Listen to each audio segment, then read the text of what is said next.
Y queremos en esta tarde tener como conferencia el poder de la Biblia. El poder de la Biblia. Y vamos a tener nuestra lectura en el Salmo 19, versículos del 7 al 10. La ley de Jehová es perfecta, que convierte el alma. El testimonio de Jehová es fiel, que hace sabio al sencillo. Los mandamientos de Jehová son rectos, que alegran el corazón. El precepto de Jehová es puro, que alumbra los ojos. El temor de Jehová es limpio, que permanece para siempre. Los juicios de Jehová son verdad, todos justos. Deseables son más que el oro, y más que mucho oro afinado, y dulces más que la miel, y que la que destila del panal. Si ustedes examinan todas las más grandes bibliotecas del mundo, en Nueva York, en Washington, en París, en Inglaterra, en Japón, etcétera, etcétera, no van a ustedes a encontrar ningún libro. En los millones de volúmenes de literatura que existen en el mundo, como la Biblia. ¿Por qué la Biblia es un libro único, inigualable, incomparable a cualquier otro libro, inclusive los religiosos, como el Ramayana, el Popo, los Vedas, el Mahajanivana Sutta de Buda, el libro del Mormón, etcétera, etcétera? ¿Por qué la Biblia es incomparable? Simplemente porque la Biblia es un compendio de 66 libros, escritos en un periodo de aproximadamente 1500 años, por más de 40 autores diferentes, y la mayor parte de los autores de los 66 libros de la Biblia no se conocían entre sí, la mayor parte de ellos. Sin embargo, la Biblia mantiene una línea de consistencia de la verdad que es sobrenatural. Aparte de esto, la Biblia es el libro más antiguo de la humanidad en registros científicos, arqueológicos, antropológicos, geológicos, astronómicos, biológicos, psicológicos, genéticos, etcétera, etcétera. La Biblia contiene la literatura y la poesía más profunda de cuantos poetas, escritores o dramaturgos hayan existido. Y la Biblia además es el único libro que contiene verdades absolutas. Todos los demás libros que tú puedas leer contienen verdades relativas. La Biblia contiene la revelación de la mente de Dios a la mente humana. La Biblia contiene las verdades más profundas que el ser humano pueda necesitar para saber y contestar las tres preguntas que ni la filosofía, ni la religión, ni la ciencia te pueden contestar. La Biblia es el único libro que nos dice de dónde venimos, quiénes somos y a dónde nos dirigimos. La ciencia jamás podrá decirnos el origen, porque para que sea científico tiene que ser repetitivo. La ciencia jamás nos podrá llevar al pasado y decirnos la Tierra se inició o comenzó, o el origen de la vida o el origen del universo fue así. La ciencia solo puede hipotetizar, especular, filosofar, divagar en diferentes presuposiciones filosóficas, porque la ciencia se ocupa solamente de la observación. A través de los fenómenos alrededor, los mete a un tubo de ensayo, analiza de lo que observa. La ciencia no puede remontarnos al pasado, porque para que sea científico tiene que ser repetitivo. La Biblia es el único libro que nos dice el origen del universo, cómo se originaron todas las cosas, cómo se originó el ser humano. Y como la ciencia no puede penetrar en el pasado, la ciencia ha inventado la famosa teoría del Big Bang, que venimos de los changos, que somos el resultado de una selección natural, de un proceso evolutivo, etcétera, etcétera. Los científicos también inventan. Entonces no significa el que sean teorías, que sean científicas. Dentro de la historia de la literatura y la filosofía, repito, no hay nada que se pueda comparar a la Biblia. Nadie hasta el siglo XXI en que vivimos nosotros, ningún dramaturgo, ningún escritor, ningún filósofo, ningún presidente, ningún estadista, nadie se ha atrevido a decir hasta este momento, este libro es mejor que la Biblia. Tú dile a tu maestro, a cualquier persona rétala a que te muestre un libro que supere a la Biblia. En literatura, en poesía, en historia, en geografía, en ciencia, en revelación, en profecía, etcétera, etcétera. Oigamos algunos comentarios de grandes hombres de la Biblia. San Agustín de Hipona dijo: para todas las enfermedades del alma, las Sagradas Escrituras ofrecen el único remedio. Ama las Sagradas Escrituras y te amará la sabiduría. Hegel, el filósofo alemán, escribió: para el cristiano, la Biblia es la que toca todas las fibras de su corazón e imparte firmeza en sus convicciones. Yo, aunque no soy cristiano, no he encontrado profundidad de pensamientos y filosofía como en las Sagradas Escrituras. Abraham Lincoln, presidente en Estados Unidos, escribió en su diario: creo firmemente que la Biblia es el mejor libro que ha existido y que existe y que existirá. Es el don más grande que Dios le ha dado a la humanidad. Todo el bien que emana de la persona del Salvador Jesucristo se nos comunica a través de las páginas de las Sagradas Escrituras. George Washington, el primer presidente de Estados Unidos, dijo en su primer discurso en Washington: es imposible que un gobernante se atreva a gobernar sin tomar en cuenta a Dios y a las Sagradas Escrituras.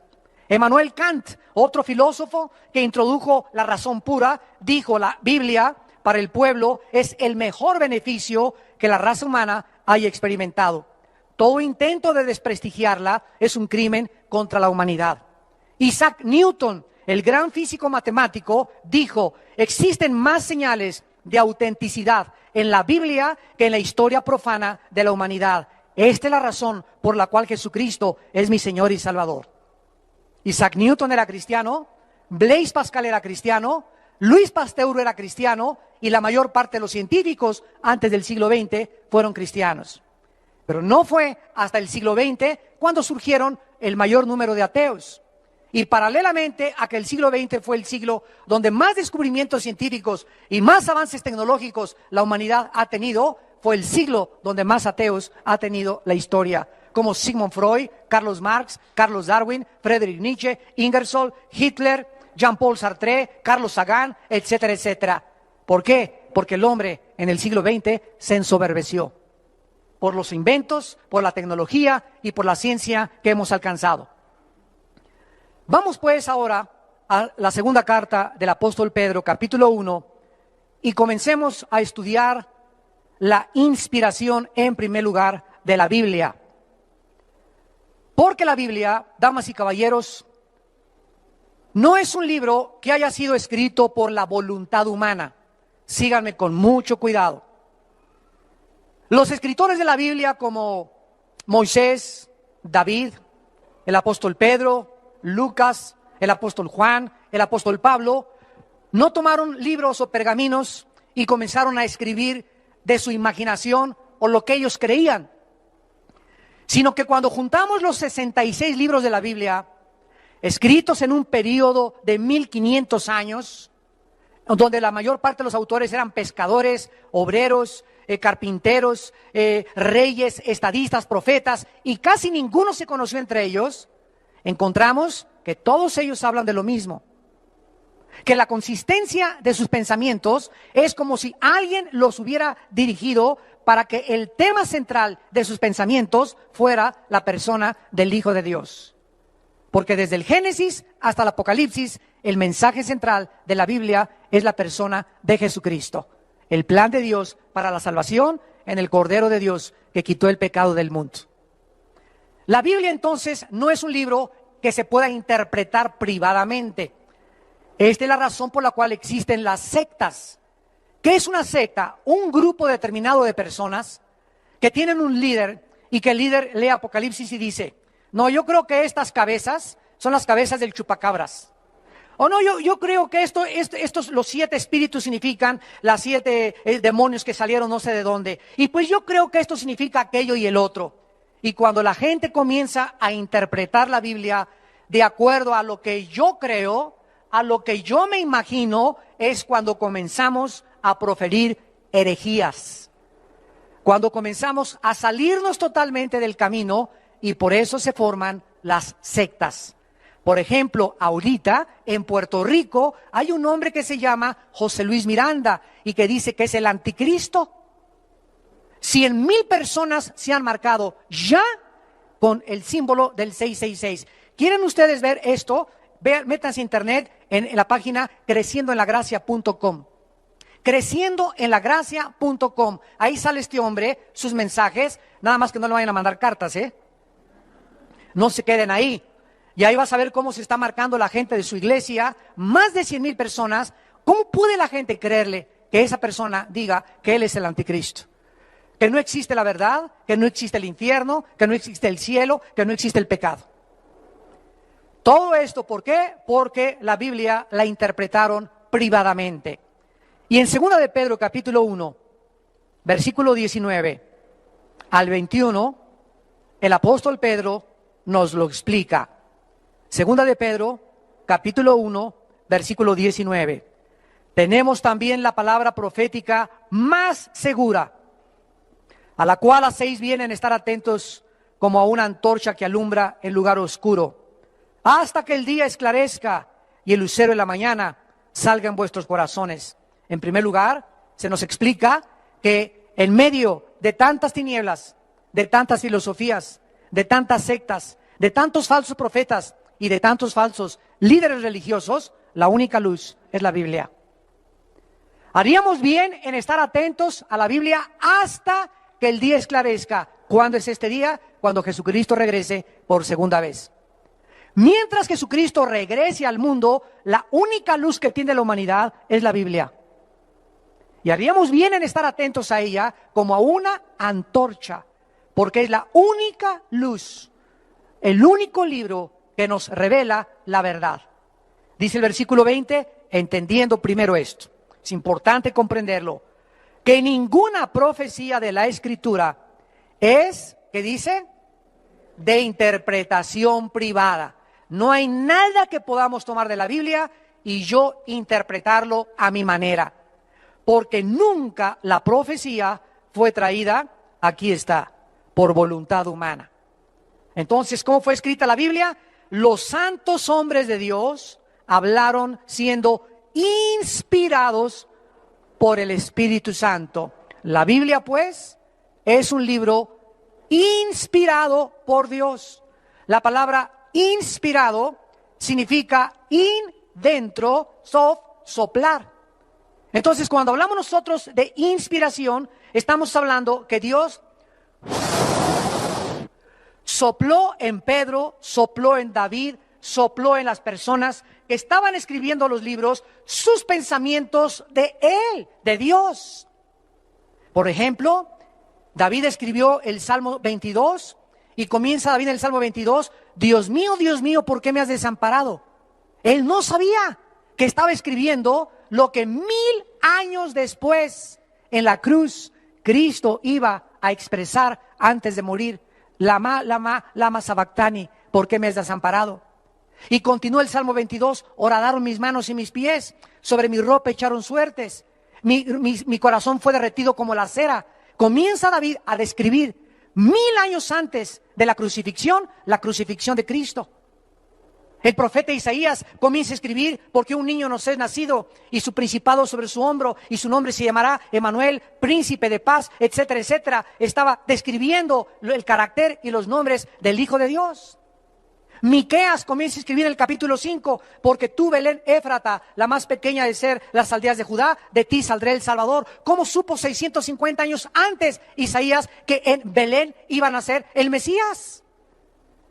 Cuando nos introducimos en las profecías bíblicas, lo vamos a ver en unos momentos, nos damos cuenta que no hay otro libro que haya anunciado que iban a ser Buda,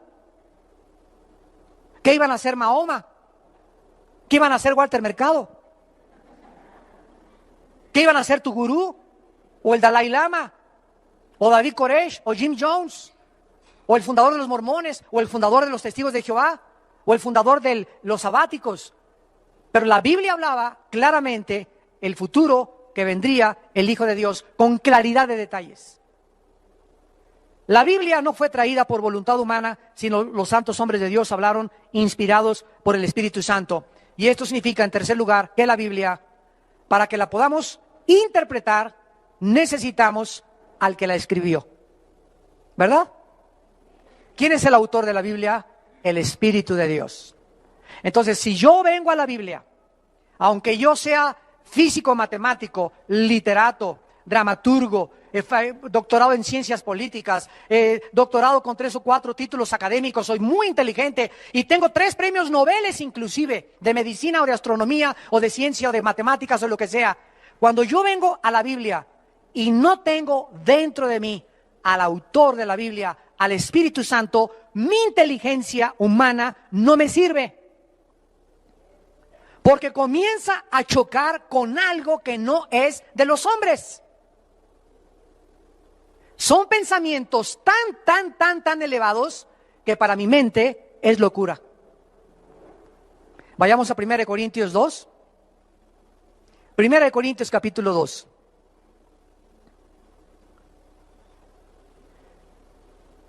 Y dice el versículo 10 en adelante, 1 Corintios 2, versículo 10 en adelante, pero Dios nos las enseñó. ¿Eso dice?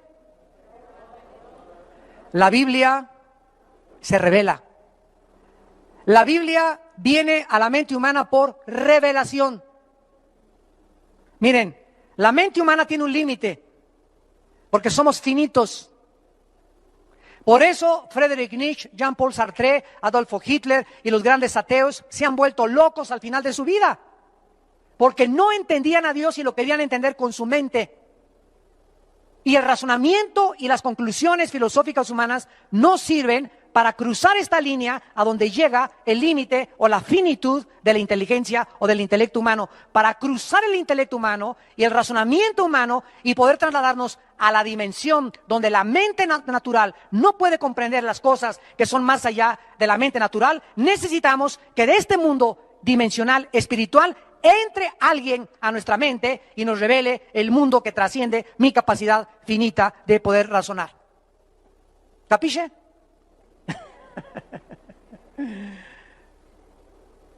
Necesitamos que el Espíritu Santo entre a nuestra vida y el Espíritu Santo nos las revela. Todo es por revelación. Dios nos las reveló a nosotros por Einstein. ¿Eso dice? Dios se la reveló a los tontos, nunca a los brutos.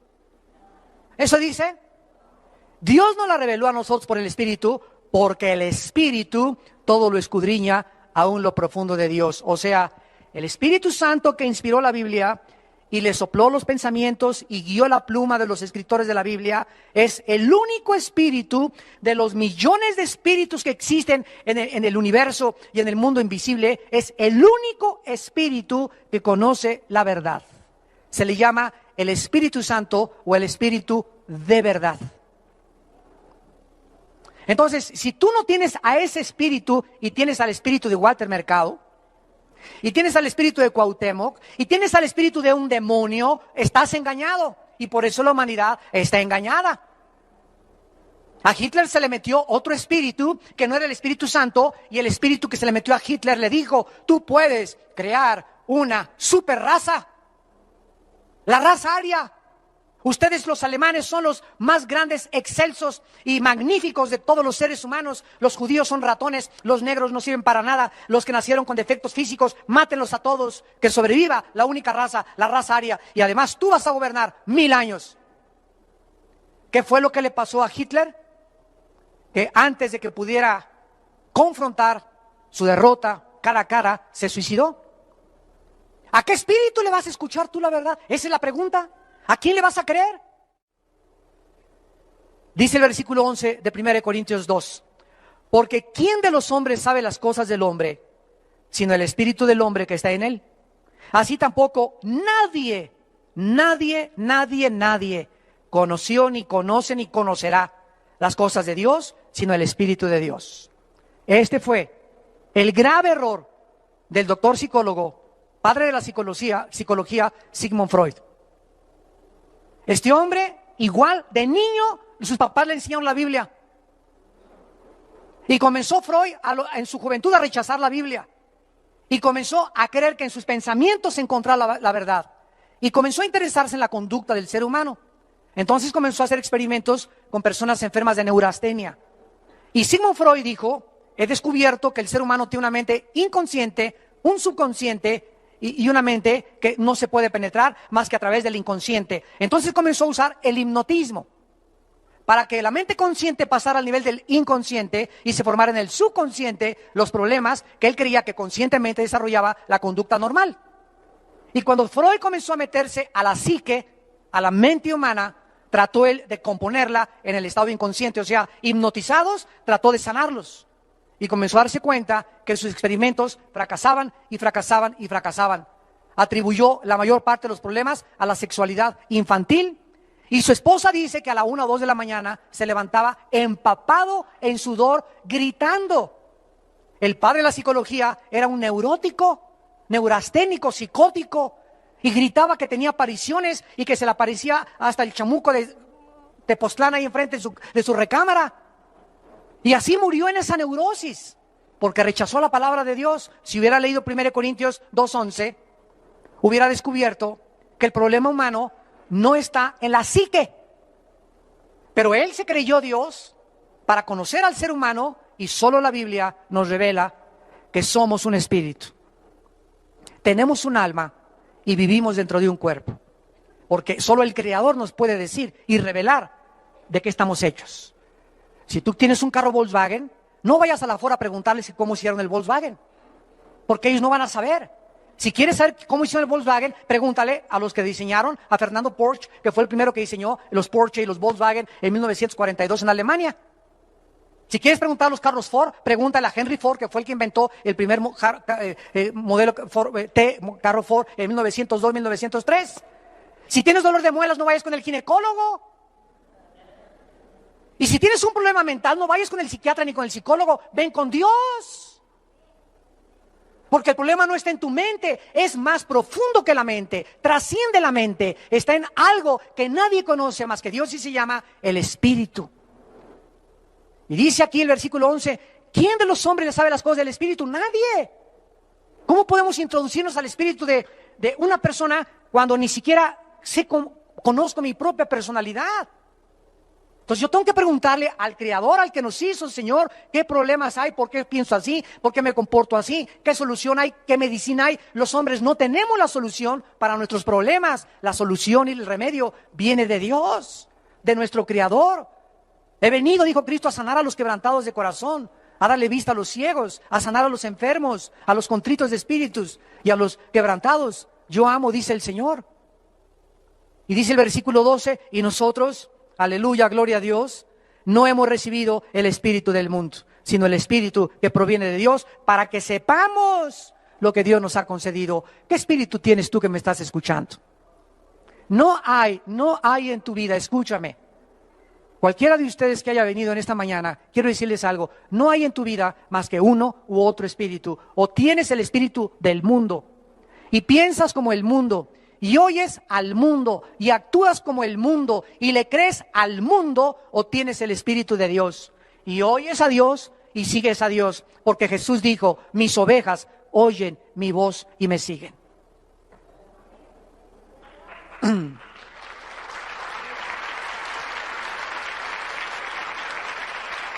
Ahora el versículo 14, que es el que nos atañe y compete, dice así, versículo 14, pero el hombre natural en la Biblia es aquel que no tiene el Espíritu de Dios, el que tiene el Espíritu del mundo. El hombre natural no percibe las cosas que son del Espíritu de Dios, porque para él son locura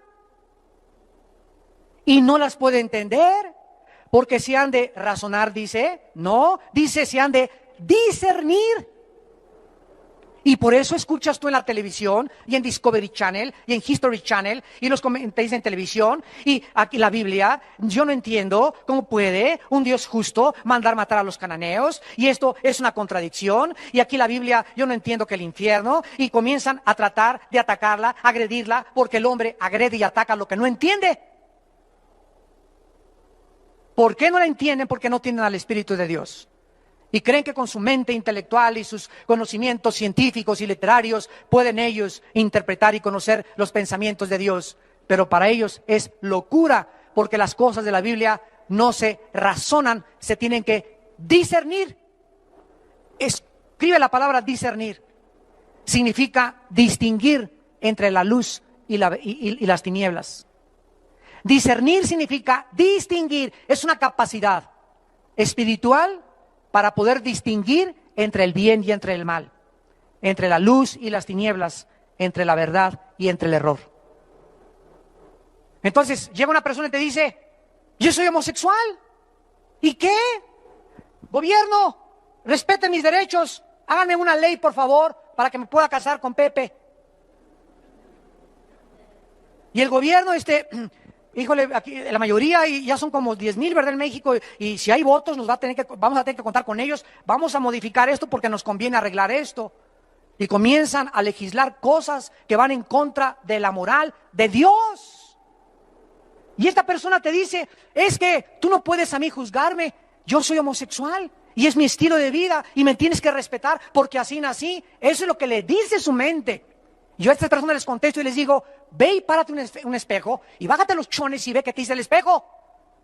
¿Y qué te va a decir el espejo? Que eres hombre. Entonces fíjate, el espejo te dice un mensaje: eres hombre. La mente te dice que eres mujer. ¿A quién le vas a creer? ¿A la realidad o a la irrealidad de tu mente? La mente te engañó por un demonio que te hizo creer que eres mujer. Dile al demonio: no es cierto, soy un hombre. El espejo me dice que soy hijo de Sansón.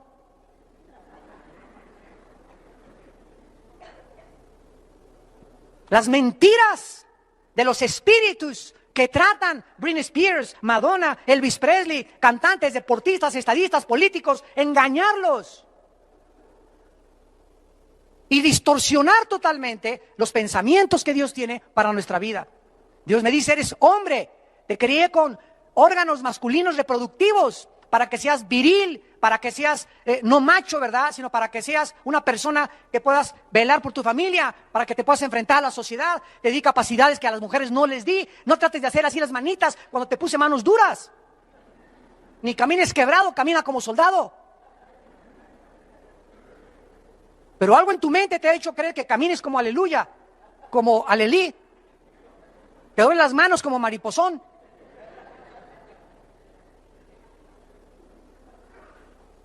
La Biblia no es de interpretación privada. La Biblia tiene que ser interpretada por el Espíritu Santo, porque los 66 libros de la Biblia forman un compendio. Entonces, si yo quiero estudiar Apocalipsis y me meto a Apocalipsis, a estudiar Apocalipsis, sin antes haber estudiado Daniel y Ezequiel, me voy a empachar. No voy a poder entender ni qué son las trompetas, ni los 7 espíritus de Dios, ni los 7 juicios, ni las 10 cabezas, etcétera, etcétera, porque no es de interpretación privada. ¿Quién me dice qué son las cabezas, qué son los cuernos, qué cosas son las trompetas, qué son los espíritus? Ezequiel y Daniel. En otras partes de la Biblia, Dios reveló lo que en un libro no está. Todo lo que en el Antiguo Testamento los judíos no entendían, se complementa en el libro de Hebreos, que explica todo lo que era el Antiguo Testamento. Como los judíos no han aceptado al Espíritu de Dios y se quedaron en el Antiguo Testamento, no aceptan a Cristo como el Mesías, porque no entienden que las fiestas, las ofrendas, el sacerdocio y todo lo que el Antiguo Testamento escribía y simbolizaba era Jesucristo. Pero cuando se conviertan y reciban al Espíritu Santo, el Espíritu Santo nos quita las vendas y nos permite ver la verdad. Y ahorita ya hay más de 150,000 judíos allá en Israel. Gracias a Dios que, ¿sabían ustedes que tenemos una iglesia en Israel ya? Desde hace 2 semanas ya tenemos iglesia Vida Nueva para el Mundo en Israel. Gracias a Dios.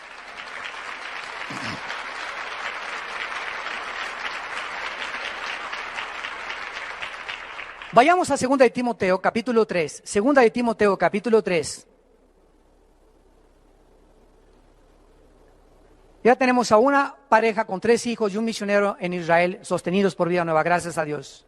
17 personas ya hay en la iglesia de Vida Nueva en Israel. 2 de Timoteo, capítulo 3, versículo 16 al 17.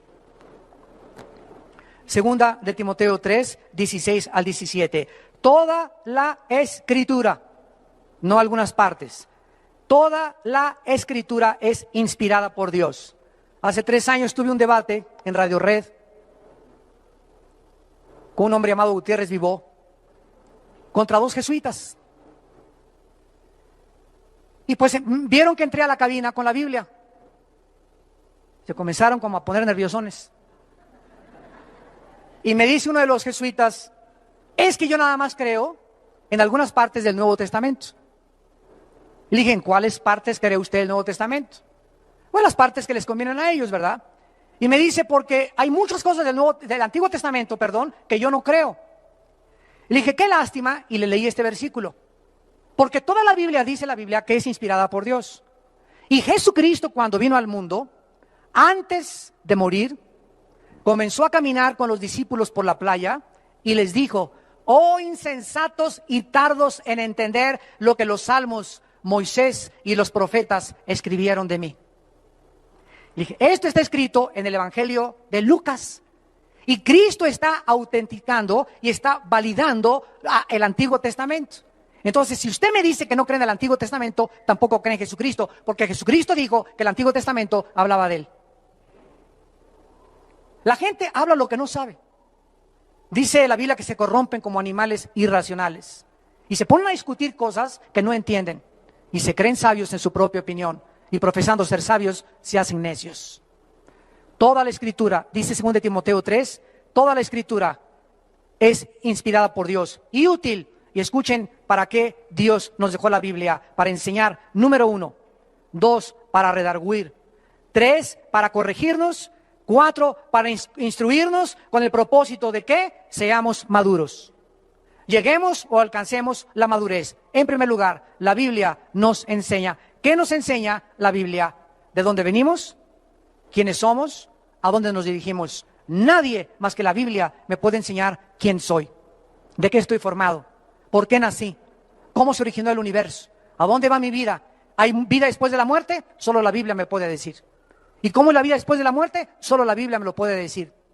¿A dónde van los espíritus después de la muerte? Solo la Biblia nos lo puede revelar. Ningún otro libro te dice que hay vida después de la muerte. ¿Y qué hay? ¿Y qué pasa con los espíritus? ¿Y qué es lo que sucede después del juicio final? Más que la palabra de Dios. Nos enseña la Biblia el camino de la verdadera moral, de la educación, de la política, de la ciencia, cómo educar a los hijos, cómo ser un buen esposo, cómo ser un buen matrimonio, cómo la gente no tiene la Biblia, va con la doctora Corazón.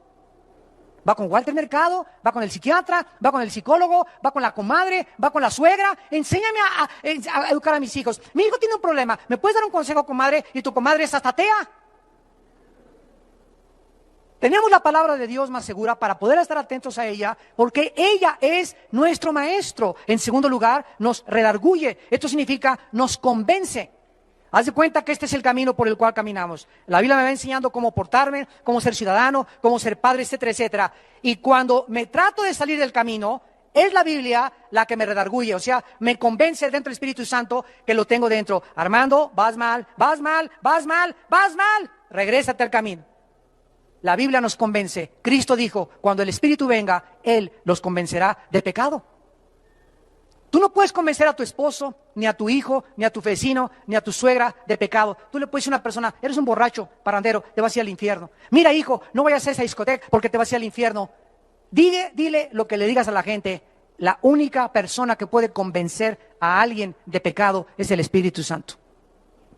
Porque es la función primordial del Espíritu Santo. Entonces, ¿cómo convenzo a mi esposo? No le digas nada, ora por él. Que el Espíritu Santo lo convence. Y el Espíritu Santo usa la Biblia. Ayer en el mensaje en México, los 4 jinetes del Apocalipsis, hablé sobre la inutilidad del ateísmo. Y al acabar el mensaje ayer se acerca un señor y me dice, soy profesor de la universidad en el Tecnológico de Monterrey.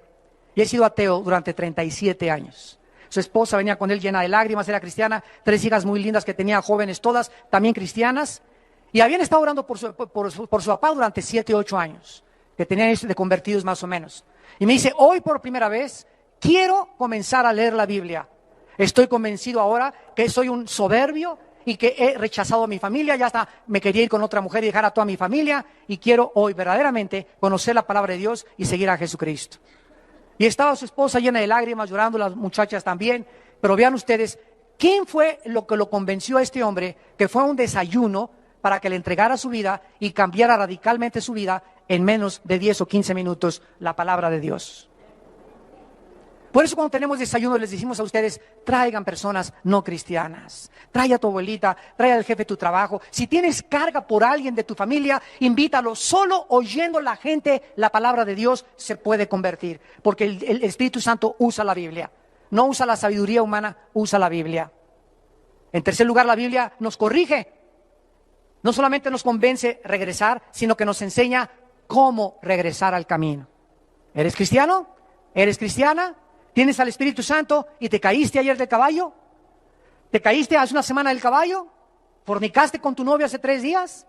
¿Ya te besuqueaste y dejaste que tu novio te pusiera las manos en tu cuerpecito? ¿Ya pecaste? ¿Ya viste pornografía? La Biblia te dice cómo regresar a Dios. No te quedes llorando ni lamentándole. Confiesa tus pecados y la sangre de Cristo nos limpia de todo pecado.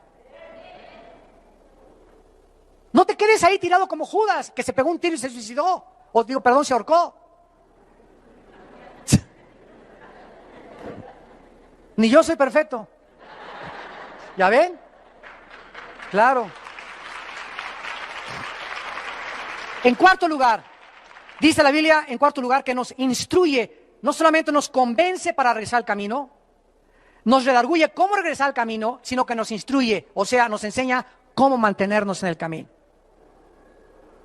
Ya que regresaste, ya que le pediste perdón a Dios, ahora Jesús te dice en esta mañana, no te sueltes de mi mano. Te caíste y te fuiste y pecaste porque te soltaste de mi mano. Porque separados de mí, nada podrán hacer. Veamos en penúltimo lugar el poder de la Biblia. Porque la Biblia no solamente no fue escrita por hombres de su propia imaginación, fue inspirada por Dios. Nos enseña, nos redarguye, nos corrige, nos instruye. Pero también la Biblia nos transforma interiormente. Segunda de Corintios 3, versículo 18. Hoy en la mañana, en el mensaje que les di acerca del quebrantamiento, les dije lo siguiente. Todos hemos nacido con una concha, con una caparazón. Les dicen a muchos el caguamo. Como tortugas así, traemos algo que no queremos que la gente se asome a mi vida secreta, a mi vida interior. A mi esposa no le quiero revelar realmente lo que yo siento ni lo que yo expreso porque tengo miedo que me lastime. Porque tal vez mi ex esposa o mis otras 3 maridos anteriores me lastimaron y comenzamos a protegernos de que ya nadie más se acerque a nosotros, ya no podemos darle la amistad a nadie porque al que le di la amistad me traicionó, y comenzamos a tratar de construir una concha para que ya nadie se acerque ni conozca nuestros sentimientos. Y esta capa, este caparazón, Dios lo va a tener que romper. Porque Dios no puede trabajar en tu vida mientras tú no tengas una apertura y puedas decirle claramente a Dios, Señor, no tengo miedo de volver a amar. Mis otros 3 maridos y mis 5 mujeres anteriores me traicionaron, etcétera, etcétera. A mi sexta mujer, a mi sexto marido, lo voy a volver a amar. Y si él me quiere volver a traicionar, o si ella me quiere volver a ver la cara, es un asunto con ella y contigo, Señor. Pero yo nunca quiero perderme la facultad que tú me has dado de amar.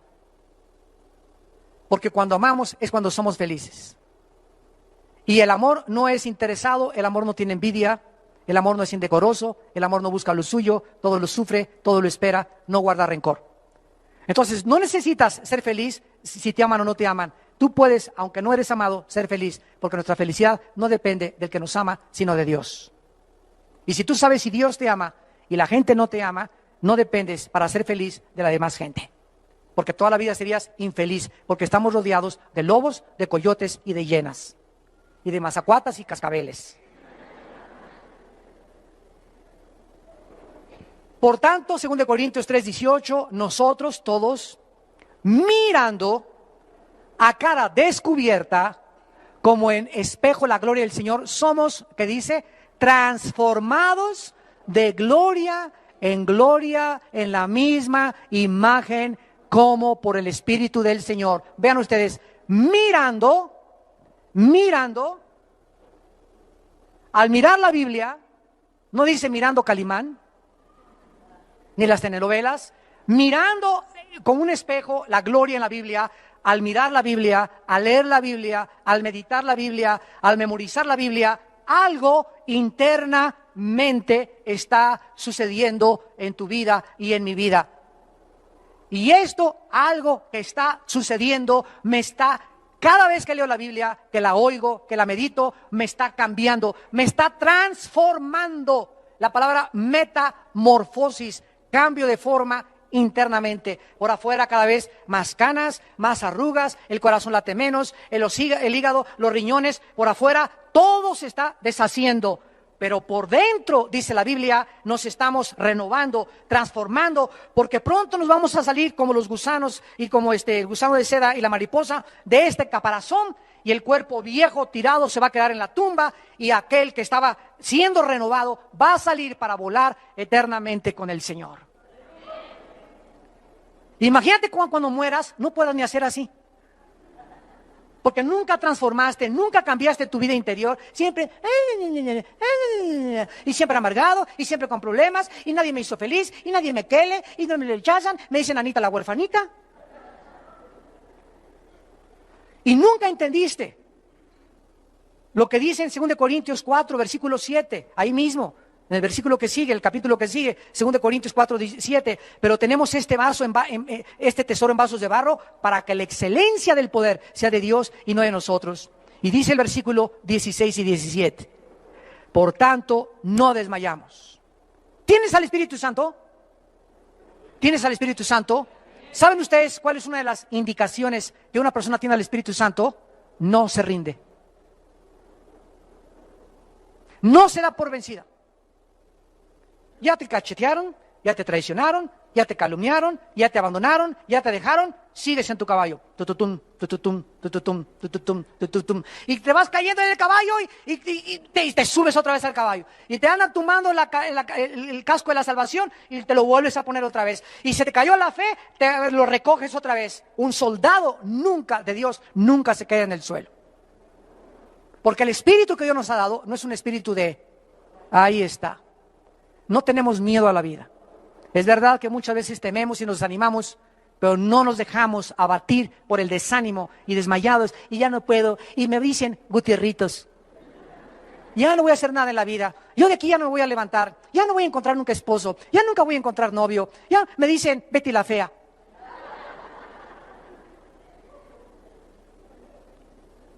Por tanto no desmayamos, antes, aunque nuestro hombre exterior se va desgastando, el interior, no obstante, se renueva de día en día, porque esta leve tribulación momentánea produce en nosotros un cada vez más excelente y eterno peso de gloria. Por favor, noten, ¿cómo le llama Pablo a los naufragios, los latigazos, las traiciones, los problemas con las iglesias y todo lo que sufrió? ¿Cómo le llama en el versículo 17? ¿Cómo le llama? Leve. ¿Y cómo le dice? Momentáneo, o sea, temporal. Todo lo que nos ha pasado y lo que nos falta por pasar es leve y temporal comparado con lo que nos está esperando. Y en lugar de que las cachetadas y las desilusiones de la vida y las calumnias de la vida y los golpes de la vida y las decepciones de la vida nos hagan decir está produciendo en nosotros, al contrario de lo que hace con la gente que no tiene el Espíritu Santo, en el cristiano lo hace cada vez inspirarle un peso mucho más grande de gloria, sabiendo que su Señor Jesucristo sufrió 100 veces más que él y resucitó a los 3 días. Y finalmente terminamos en el Salmo 19 con un pensamiento muy breve. En el Salmo 19, la Biblia tiene varios nombres. Versículo 7 al versículo 9. Se le da varios nombres a la Biblia porque no sería suficiente solamente decir Biblia. Por cierto, la palabra biblos, de donde viene la palabra Biblia, significa el libro de los libros. Libro de libros es lo que significa el vocablo biblos en latín. La Biblia se llama, en el versículo 7, la ley de Jehová, el testimonio de Jehová. En el 8, los mandamientos y el precepto de Jehová. En el 9, el temor de Jehová y los juicios de Jehová. Todos estos nombres atribuidos a la Biblia describen diferentes facetas de la Biblia y el poder de la Biblia para poder cambiar nuestra vida interior. Y cuando un cristiano, por eso hay algo que a mí me abruma, me molesta, me entristece y me da también mucho coraje. Llegar a un estudio bíblico, venir el domingo a la iglesia y ver que solamente 3 o 4 personas trajeron su Biblia. Vamos a tomar un café a algún lado con algún hermano, ¿verdad? Y es lindo, ¿verdad?, que podamos traer los dos la Biblia. Traen la Biblia en la cajuela de guantes, una Biblia para cuando me paren el tráfico, cuando entra a la peluquería, cuando vaya al banco. Tengo otra Biblia en el baño, cuando visito el trono de Dios, cuando voy a hacer otras cosas, en mi cuarto, en el baño, en el carro, en todos lados encontramos algo que pueda alimentar nuestra alma. Y si nosotros no amamos la Biblia y no la leemos cuando nos levantamos y cuando nos acostamos, y no le damos a la Biblia la prioridad, con todo el corazón la debemos amar y meditar en ella día y noche, y no la memorizamos. Si yo les dijera a todos ustedes ahorita, nadie levante la mano, pasen todos los que se saben el Salmo 23, ya no el 119, el Salmo 23 nada más, pasen y díganlo de memoria, el Salmo 23 nada más. Pasen por favor todos los que saben, cítenme 25 versículos de memoria. Díganme quién se sabe Juan 10 de memoria.